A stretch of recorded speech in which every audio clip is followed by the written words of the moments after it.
Hello, and thank you for listening to the Secure Insights podcast. As always, at the foremost, we are a cyber talent company, but we created this podcast a couple years ago now to really provide a platform for people to come on and share stories and insights in the cyberspace. Now, I am delighted to be joined by the CEO of Symmetry Systems, Mohit, on this podcast today. Symmetry Systems is a cybersecurity company that specialises in the DSPM space. Their product DataGuard actually coined the term. Now, we will dive into a variety of topics within this podcast, including the origin, global adoption, platform versus best of breed, and of course, the role of AI. Excited to get stuck into this one, so please enjoy, and any feedback will be great. Let's jump in. So I'm delighted to be joined with Mohit, who's the CEO of Symmetry Systems. Instead of me kind of rambling on, giving an introduction, do you just want to run through a little bit about kind of who you are? Absolutely. Thank you, Rosie, for having me here. Of course. My colleague Claude says great things about you all. I'm Mohit. I am one of the co-founders and CEO of Symmetry Systems. Our entire team spun out of UT Austin about 4.5 years ago to form Symmetry. And we've been working on data security, putting it into infrastructure for about 15 years overall in research and now as a company. And we're here. We're excited to talk about data security, posture management, DSPM, and modern data security more broadly. Thank you for having us. Fantastic, of course. So yeah, I'm really excited to kind of get stuck into this one. Obviously, I've largely been kind of in the data security world now for the last year, focused on DSPM. So I think where we can really start this off is kind of the origins of DSPM. I know that obviously your own product, DataGuard, was kind of what originally first coined the acronym, I guess, DSPM. So I guess before DSPM, how were organizations kind of attempting to secure sensitive data? Yeah, it's a fair question. I mean, I would say at a high level, if we ask the board, the exec suite, and then them asking the CISOs, they'll say like securing data is one of the most critical things for the whole security function, right? So unless you are protecting a nuclear power plant from being, not available or something, you're really protecting data in most organizations. So at a high level, people would say that network security, cloud security, this is all in service of protecting data. But what I noticed is that the field #data security really was dominated by a lot of work around encryption and key management. And you can see this reflected in the data security segment of compliance standards, right? It would be all about like, is the data encrypted at rest, in motion? Are you using the right keys and standards? And that was a big chunk of it. And then the second part of it would be some more acronyms, basically, which have to do with, can you look at the data going over the pipe or the network and look for signatures of known sensitive data. So data loss prevention, DLP. And you could apply this on a network pipe. You could apply this on a pipe going to cloud services. So that has another acronym, Cloud Access Security Broker. So CASB will have a DLP. You could apply this on endpoints, meaning laptops and such. And then but really all you're doing is you're searching for signatures of known sensitive data types to see where that sensitive data resides and should we be protecting it better. So I think these were kind of the two key themes, like one around encryption, key management, etc., one around DLP, just in different parts, endpoint, network, CASB, etc. I would say that's where a lot of the #data security was really spent around. Yeah, so what was kind of falling short in that then to be able to, I guess, develop into DSPM? Yeah, so I think, I just always start with like a really simple question, right? Like if you look at Okta had this incident, Twitter had all of these incidents where some identity gets compromised, right? Or you might have some contractor whose organization got compromised. And now the first question in your mind is, hey, my vendor had log4j, my contractor got, spearphished, something like this, compromised. What customer data of mine is impacted in this incident? Right? So it's such a simple question, like some identity got popped, what data is impacted, right? This is basically, you can do all your encryption, your disks are encrypted, everything is encrypted, but if the authorization is not set up, if the access control is not set up well, encryption doesn't matter. Encryption is almost a tool to enforce access control against specific use cases, like physical access to a device or something. But it doesn't help you answer this really simple question, right? You could ask the same question proactively, like, hey, I have lots of privileged users who are outsourced infrastructure management, MSP type of companies. Are they accessing my CEO's folder in the clear, right? We've seen things like this happen in the wild all the time, but you can't answer these kind of, really these questions are about access control. One of our favorite statements is access control is a hero with 1,000 faces. Like it just shows up everywhere and it's just kind of aligned. You can't answer this question. So I would say between scanning for signatures going out of machines and doing lots of encryption, you can't really answer a simple question of who can access what. Where is my, like, what is my data exposed to the wrong identities, right? Whether they're human or non-human. I would say that's been the biggest gap. And you can layer AppSec, NetworkSec, CloudSec, etc. And yet you can't answer this question because every layer is doing its job and they don't have a sense of data flow across the layers, across the identity. So that's, I would say, the biggest gap that we try to fill with data security, modern data security. So I guess it wasn't like a specific like incident or anything like that. It was kind of a multiple, like you said, there gaps that really led to this development.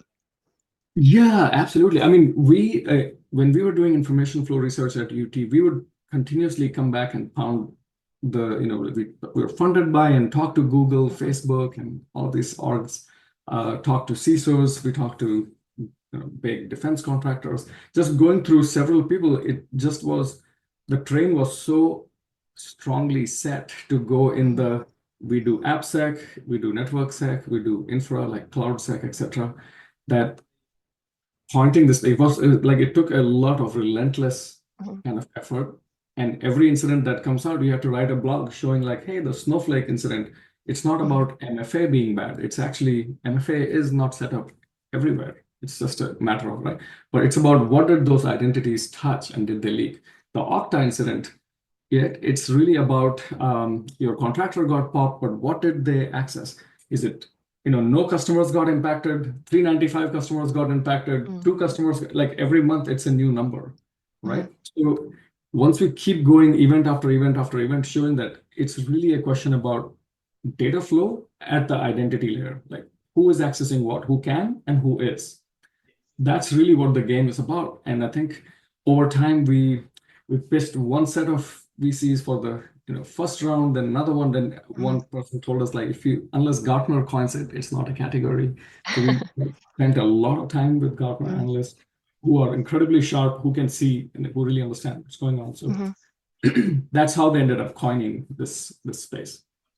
Understood. No, thank you for running through that. I think it's really important to kind of understand how DSPM, I guess, came to be where it's really filling those gaps. So yeah, really appreciate you kind of running through that. I guess kind of moving on from that, where at me as like a talent delivery partner, we're really seeing kind of the adoption globally of DSPM. And for us, we're seeing the US really leading in the way. And then this is kind of followed by the EMEA region and then APAC.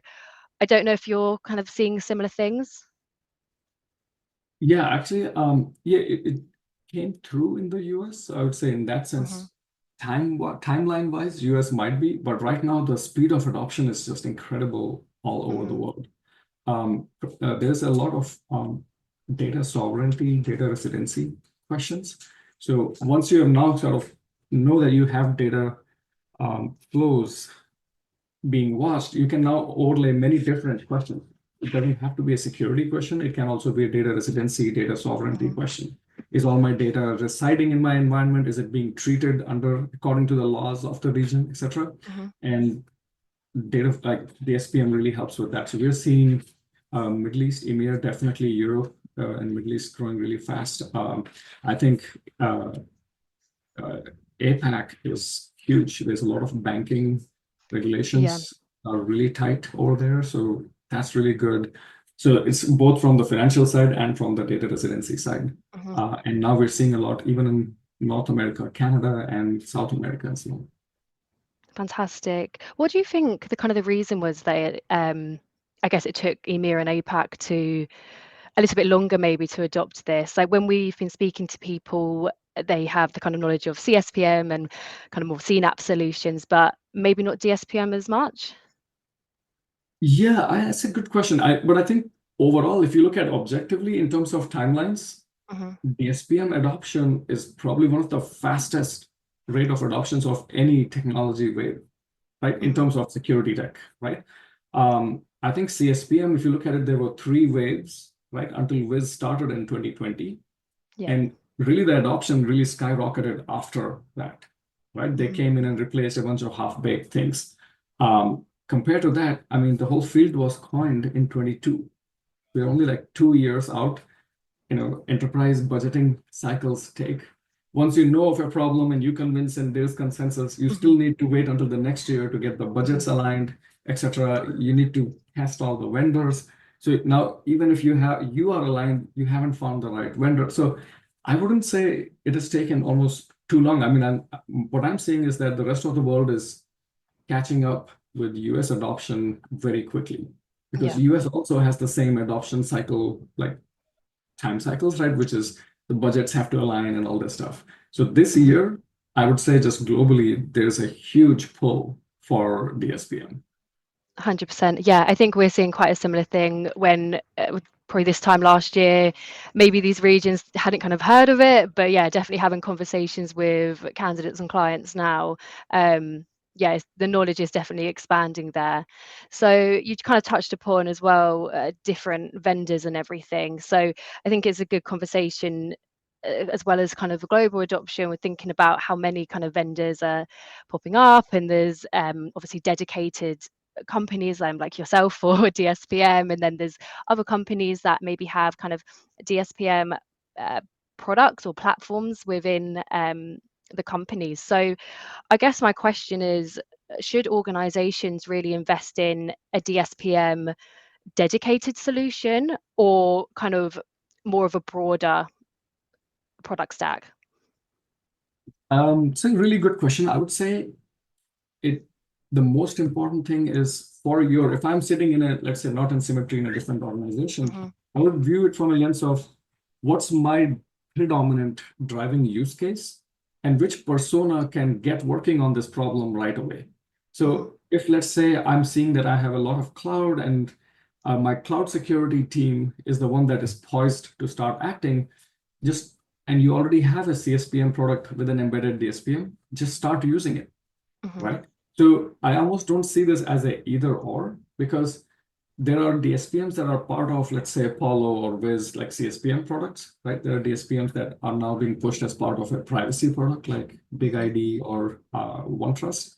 And these are two kind of very extreme use cases of personas where they have their other day jobs. They would just like a little bit of context around, hey, what data? Does this MongoDB database have PII in it? Hmm. Right? So yeah, just turn it on and start using it, right? That's my predominant, right? Don't wait to sort of Hmm. get visibility into data and Yeah. especially data and identities. What I would say is that I think this question is misformed in the sense that I think that data and identity, data flows at this layer, this will end up becoming its own category of things. Just like Hmm. cloud security could theoretically be done by network security companies, right? Hmm. Network security could be done by CrowdStrike as well. I mean, there's nothing genetically stopping them from doing it. But it's just that when you tighten your product for that many core use cases, it ends up becoming its own line item. So what we're seeing is if you have to really understand how is access control set up, authorization set up proactively, and how is data being used by identities, right? So human and non-human. So this becomes like a floating layer above infra. So it's not about my MongoDB got popped and it's 2 hops from the network. What data is in it? It's Hmm. about our contractors starting from Active Directory, figure out all those groups. Then they go into the cloud, figure out all the roles and groups and such. Then they get to BigQuery, and now is there a materialized view in there that lets them? So you have to figure this out for one cloud, but now you have to turn around and figure this out for a whole nother cloud. You have Hmm. to figure this out for LDAP going locally, Azure AD going globally, LDAP into another global region. Now, did my privileged user here access a passport and an OCR document there? These are all questions that you want to abstract out. Essentially, how are permissions flowing, and how is actual operations happening? Hmm. How are data flows happening? You want to abstract that out into a layer. And I think this becomes its own layer that then powers a whole category of compliance questions, but also incident response. It powers architecture. So it becomes its own area. Yeah. I think the clearest sign to me is if you look at Microsoft has pulled together all their random DS like MIP, AIP, all of these old Hmm. school DLP things all into a product called Purview. And that's sort of the control plane for your data and identities, right? Or data and identity related flows. And Hmm. I think that drives not just humans doing stuff, it also drives co-pilots doing stuff on humans' behalf with all the permissions of the human. So DSPM for AI was on Satya Nadella's keynote, right? So I think Hmm. that's kind of the future where sure the infra people have to do infra work and they can benefit from context, but data flows and data and identity authorization and operations, this is its own layer with its own platforms that will be built, Hmm. right? Understood. So they're both best of breed, but they're also platforms that are best of breed. Hmm. It's interesting because there's no kind of one, almost in your opinion, I guess, better than the other. I think it was more, are there any kind of, I guess, trade-offs between the two? Um, does it become the argument of kind of overloading your product stack if you go for kind of multiple different products to then be able to build up that DSPM? No, that's a Yeah. really good question because I think that tips a orthogonal problem of, Hmm. hey, I'm a big org. I have 800 security products. That's a problem, right? So there are two Hmm. sub problems there. One is just vendor management. Like I don't want to manage 800 vendors. That's a lot of Yeah. pressure on my. So I think working through value-added reseller, working through cloud marketplaces, I think there is a really nice vector that takes care of vendor management as a pain point, Hmm. right? So the org only sees the value-added reseller as the one vendor, and all the work is offloaded to the WAR. The WAR is being paid by the security vendor, so you're kind of in good shape, right? Hmm. Or you buy it off of a cloud marketplace, which acts as a value-added reseller transactionally, right? You're part of your cloud spend that you already earmarked.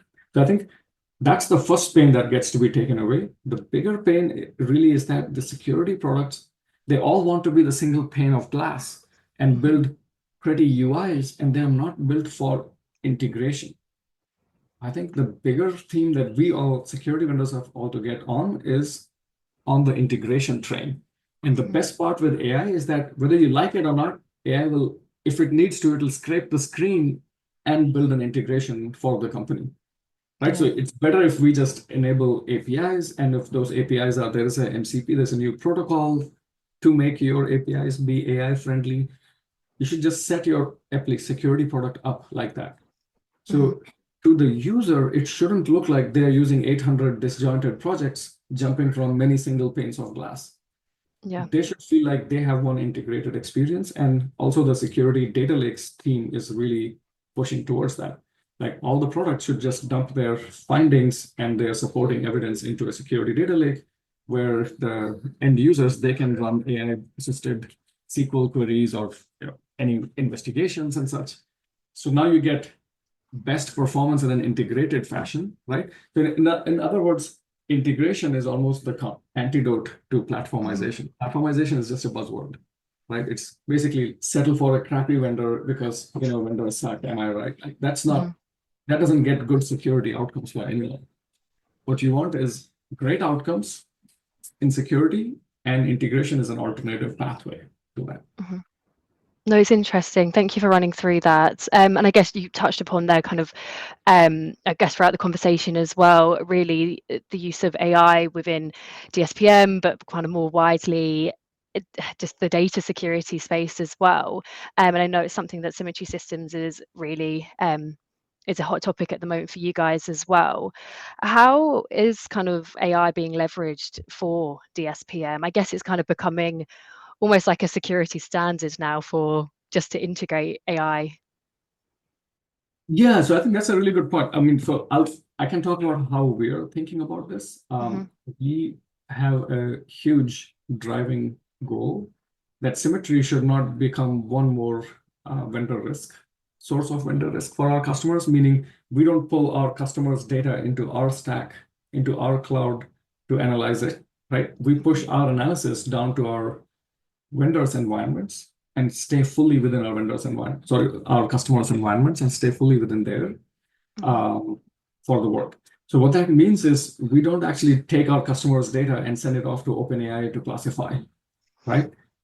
We actually live fully within there, and we think of this as our product data guard. It answers several questions, right? Sub-questions, and those questions have attributes like who's the contractor? Did they try to delete this? Did they move data from here to there? Does this data look like these 16 bits are credit card that pass a loan check? And that just throws a lot of false positives, but what other context could make this entity be a credit card, right? As opposed to being not. So we use small language models for lots of different very specific use cases, and then make sure that they're all put together. And then the detectors are also different small language models. And sometimes they are language models, sometimes they are just custom graph neural networks and different types of models, right? They don't even have to be language models. So we have a theory that we want to use purpose-built AI for very specific questions so that we can pack it all into a compact, sort of low noise, high precision machine, right? The other approach, so this helps us be able to live in our customers' environments, meaning our customers in EMEA and APAC, et cetera. They don't have to send data back to a Symmetry environment. They can be completely in their air-gapped environments if they want. So that's how we are driving the use of AI in Symmetry. I can also see a complementary method where, like, I can pull all the data and send it off to OpenAI and sign a contract. So basically, the security there is through contracts, not through actual like technical guardrails. And so, yeah, you've kind of gone through a use case there of how you're using it, and it sounds like it's obviously a positive thing for you guys and obviously for all the DSPM space. I guess kind of on the flip side, and obviously there's been some things in the news recently, are there any challenges kind of with introducing AI? Obviously, it's such a positive thing across the security space, but everything comes with that kind of challenge and risk as well. Yeah, I think so. I fully agree that I think the one big risk on the user, on the person building the AI side, is to kind of over leverage language models for everything. And as a result, now what you're doing is you're now opening up your security tool as an attack vector that some disgruntled security engineer, they can now backdoor, or they can start poisoning the data. They can have impact on the organization, right? Using your tool as the way to have impact. So imagine, like, people say, like, oh, you want to have detection, and then you want to also have response or enforcement. You want to edit the data, delete my dormant, redundant data. But now if someone could essentially inject a series of prompts, or just give a series of prompts that make the model think that some data is dormant and old and useless when it is actually not. And then it trips the enforcer into actually going out and deleting the data when it should not have been deleted. The way these models work, it's very hard to trace back what source input specifically led to some action downstream.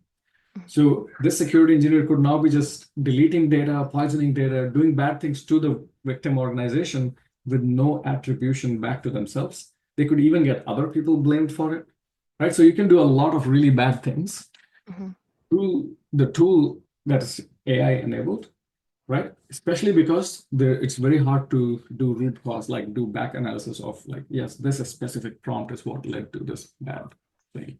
So I think preparing and protecting against your own tool being used as a source of attack vector, as an attack vector, is a huge risk. The rest I think are more manageable ones, where, like, the noise ratio, etc. I mean, you can iteratively work your way towards an acceptable budget of findings and all of these things. But if someone becomes malicious, then this becomes really, really hard. Perfect. Thank you for running through that. I think kind of similar to DSPM, obviously AI is the hot topic at the moment in the whole all of the space really. So it's just interesting to see, as much as it can obviously be such a positive impact, it does come with its risks as well. And it's interesting to see kind of how we're adapting with that every single day as it evolves as well. Absolutely. And I think like your question made me think of this, that it's actually the AI access and the DSPM access are also orthogonal. You could use AI for DSPM, but you could also enable DSPMs and get some visibility over your data and how the identities are using it going, right? Even if it's a non-AI DSPM. So what I do want to make sure is folks don't think of this as like, oh, the risk is so high that let's not get visible. The risk of not knowing you have tons of data in places where they're already massively exposed are probably much higher. So More risk, yeah. if you're worried about AI risks, then go find yourself a non-AI enabled DSPM and just use that. That already is a good win. Fantastic. Thank you for that good final kind of point there. I guess to kind of close off this conversation here is really understanding about kind of you and Symmetry Systems. Where do you see yourself kind of growing? Obviously, DSPM is kind of what everyone's talking about. There's multiple different vendors, and yeah, where do you kind of see yourself going from here? Well, so the field itself, I think this is a great space to be in because there's now a Cambrian explosion of ideas and different flavors of DSPM. We have obviously chosen a very specific lens into it. We want to be fully customer native. We want to not look at this as a data classification problem. This is actually an access control and data flow problem, meaning we have to map out identities, we have to map out operations. So it's basically not just classification. That's bulk of the DSPM market right now. So I think for us, we're barely getting started in terms of getting the security posture measured and getting security architecture teams roll us out everywhere across multiple clouds, right? So we are in all three of the classic clouds, even Oracle for structured data, in a hybrid cloud, so file shares, Hadoop, etc. as well. So having a single control plane, we've demonstrated this in very large organizations, including federal organizations already. So I think this year, the goal is for us to really expand broadly into more and more enterprises, especially if you're a regulated enterprise, and then start releasing simpler variants of it so that every org can use and can get started, right? And that's kind of the growth. And hopefully we continue to make this case for building out data and identity as its own layer. Yeah, 100%. Sounds great. Well, thank you for running through all of that. I appreciate it was a bit more of a light touch conversation and we can go into a lot more detail. But yeah, I do really appreciate you taking time today. Thank you so much, Rosie. Really appreciate it. And good luck with your DSPM series of podcasts. Oh, perfect. Thank you so much.